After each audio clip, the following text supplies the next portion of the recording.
Ooh, we're going deep on this one. This is an adversity system for Dungeons & Dragons developed by myself, Brennan Lee Mulligan, and Joseph DeSimone, one of the members of Brennan Lee Mulligan's team on Dimension 20. First, what is this adversity system? And second, how did I get in collaboration with Brennan Lee Mulligan and his team? And I will also say that this adversity system can easily work in any other game systems, DC 20 RPG, Pathfinder, whatever. So what is this system? Characters in tabletop roleplay games go through huge amounts of adversity through challenges of fighting dragons and ogres and giants and collecting stolen gems and saving people, all that kind of stuff. You go through big picture adversity, because adversity in this system I'm talking about is not the big scale of things. It's a bit more internal than that. And it is a character's adversity of the different struggles they go through in here. This adversity system lets you be able to tell a story about a character's internal struggles of adversity that they go through inside themselves. Whether this happened from their character's backstory or during the campaign, the character can start off with this struggle or gain it as the campaign goes on. So here are two tables from the system that you can actually get on the same page what we're talking about here and get a good picture of it. These are roll tables. You can roll them. They're D8 roll tables, but I would recommend to choose one that kind of speaks to you and something that you would want to do in this type of situation. For bad habits, we have substance abuse of any kind. We'll get into that here in a second. Theft, dishonesty, gambling, pyromania. Some people might like that one. Overindulgence, perfectionist, and being too materialist. As you see, it's a wide range of things there as far as habits are concerned. But then if you get more emotional and more of states of mind, you have negative emotional states where need for validation, rage, somebody that's angry all the time. You can give that to your barbarian, stereotypically so. Numbness, vanity, fear, self-hatred, thrill-seeking, and paranoia. These things your characters are going through doesn't have to be a centerpiece of the entire thing and your entire character revolves around it.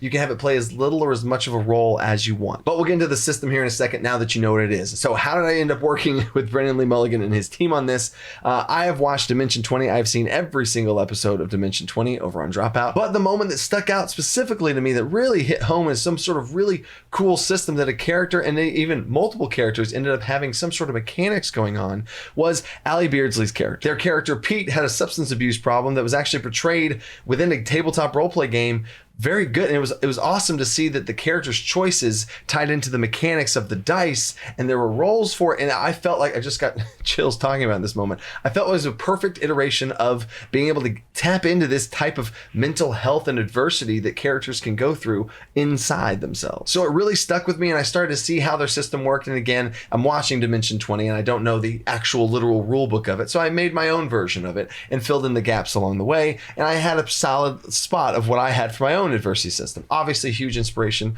and foundation built on the DC 20 system. So when I was publishing Alcanar's Almanac of all things, which is my expansion to 5th edition, I was like, I have to put this in there. This is something worth expanding on the game for. But I wanted to pay so much respect to Brennan Lee Mulligan and his team of this system that they had that I wanted to reach out. And I was able to reach out and get in contact with him and Joseph DeSimone. I worked back and forth with Joseph in a bunch of different emails and going through the document and everything to truly polish off and take the system that they had, which was essentially only for substance abuse type of things, whether it be alcohol or drugs or something like that. That was what the system was entirely focused on. What I wanted to do is I wanted to expand that to all different sorts of mental things you can go through, whether it be habits that you're struggling with to do or not do, or emotional states to try and avoid being in, or just be able to balance and regulate and get a hold of your emotions or your habits so that you can truly kind of be a better version of yourself. Because we all know, and this is the part that gets a little personal and the part that can get triggering for some people, and why I wanted to be so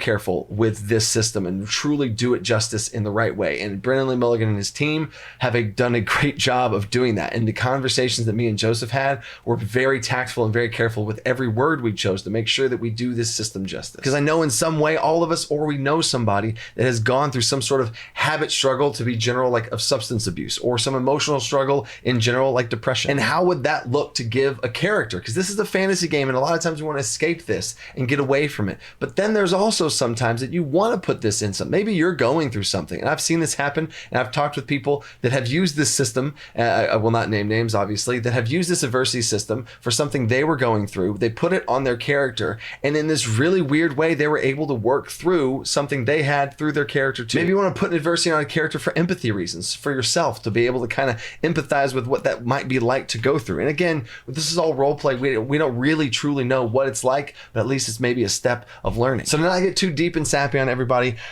props to Brennan Lee Mulligan for running the system off and showing me what this is possible of, and props to Joseph for being able to help and work me to be able to say the things things in the right way and do things to try and give this system the life and the legs that it needs to stand on its own, to be able to be a part of, again, however big or small, a system that you could choose. So now let's get into 2 simple mechanics of how this system works, and then how you would be able to use it at your table, and if you'd want to or not. I'm giving this whole system away for free right now in the context of this video, and if you want it in PDF form, it is part of Alcanner's Almanac. Link for that's always down in the description.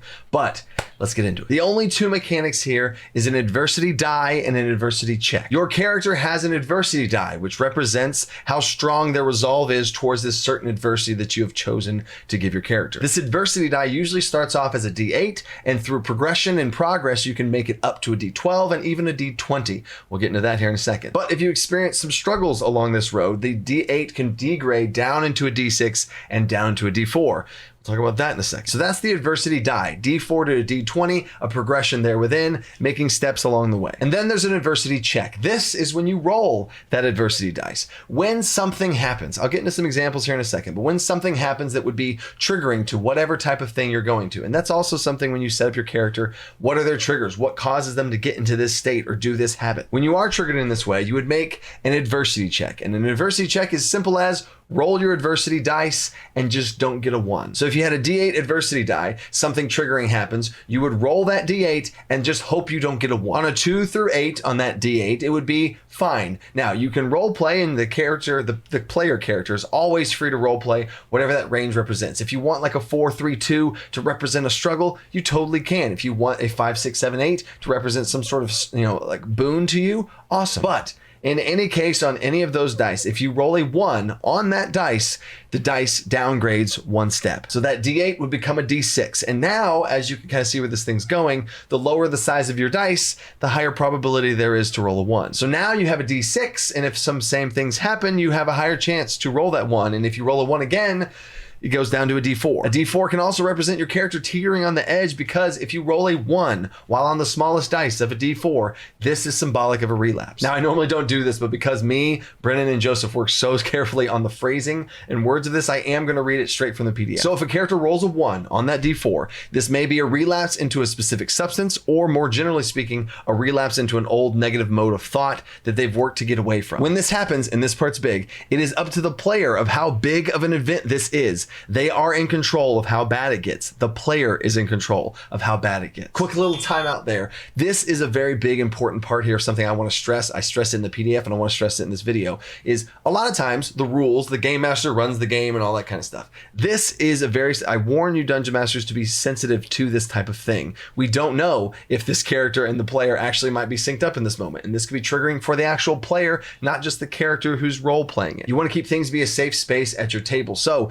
in this moment, you give the baton entirely over to the player. How big do they want to make this moment for them? Is this an absolute meltdown, breakdown for their character, and they've completely messed up in a huge way? Or is it one simple mistake and they want to see if they can get back out of it? Okay, back to it. Now, as far as how this actually looks at the table, this can be fully role played, hinted at, or done as a simple fade to black, and the aftermath is not directly communicated and get across, and then only that player would know what actually happened. Just keep in mind what will be most comfortable for the player and the entire group. And I think this next part's really important too, because a result of a 1 on the dice does not mean that you gave into the suffering. It just shows a weakening of your resolve and mental well-being. For an alcoholic character, for example, this is a good example here, a good general example. You could flavor that roll of a 1 on a D4, a roll of a 1, as just having 1 drink. It could just be 1 drink, or it could be a sip, or they didn't have anything at all, and it just shows their willpower breaking, and they revert back into some sort of very, very addictive state. Or like I said earlier, you could also role play these little slip up moments as being a roll of a 2 or a 3 or something lower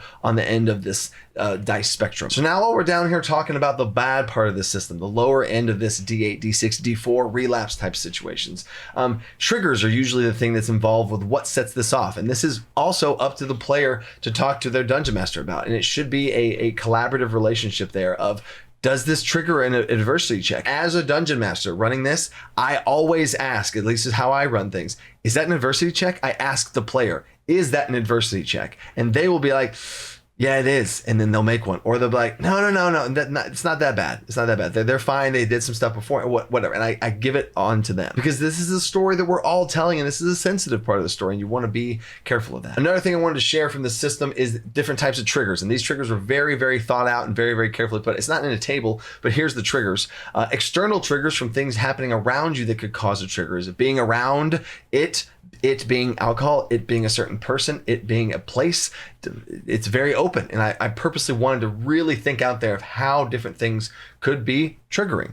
Seeing someone else do that thing, hearing about someone else, specific people in general, familiar locations, times of the year, being insulted. And then there's internal triggers, which can get real crazy, of emotions like sadness, anger, frustration, abandonment, loneliness, rejection, stress, panic, and being overwhelmed. And again, that's just the tip of the iceberg. And I'm sure y'all could think of a whole bunch more, especially when it comes to when you're going through this process of wanting to or not put this onto a character. Okay, so now on a lighter note, let's talk about how this whole thing looks in the game. How does this rise and fall? How can you work on your adversity dice and increase your adversity dice? It's not always going down, because so far I've just said triggers cause adversity checks, and if you roll a 1, it goes down.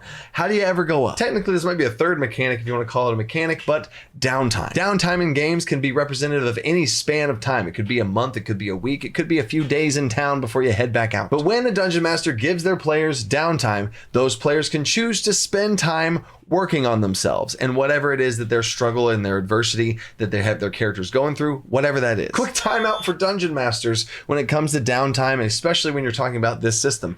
Anytime I run downtime, I try and give players blocks of time to do things in if they want to accomplish some things. I'm running Curse of Strahd right now. They had a section of downtime. They had 3 days. So I was like, all right, you guys have 3 little pockets to do something. What do you guys want to do? Oh, I want to go get some armor. Oh, I want to go get, make a hobo spy network. Yes, that's something that one of my players did. But anyway, they also can take time to work on themselves. So if you are running this system, or in just a general good downtime tip, giving pockets of, you can do downtime, but you have to make choices of what you're doing during this downtime, and you have a limited amount of choices, and they have to weigh, what am I going to do? Ooh, do I want to go get some more armor and work on this sort of thing? Or do I want to spend one of those blocks to just work on my mental health? This is introducing mechanics and choice into downtime, and lets people be able to be like, okay, during this, and it doesn't have to mean like, oh, one day I worked on mental and the other 2 days I did nothing. It's kind of representative of what you did across that downtime. Here's the weight and balance of the things that you're able to do. What are you wanting to spend time and effort on? Okay, now back to the system. So you have downtime, you have a pocket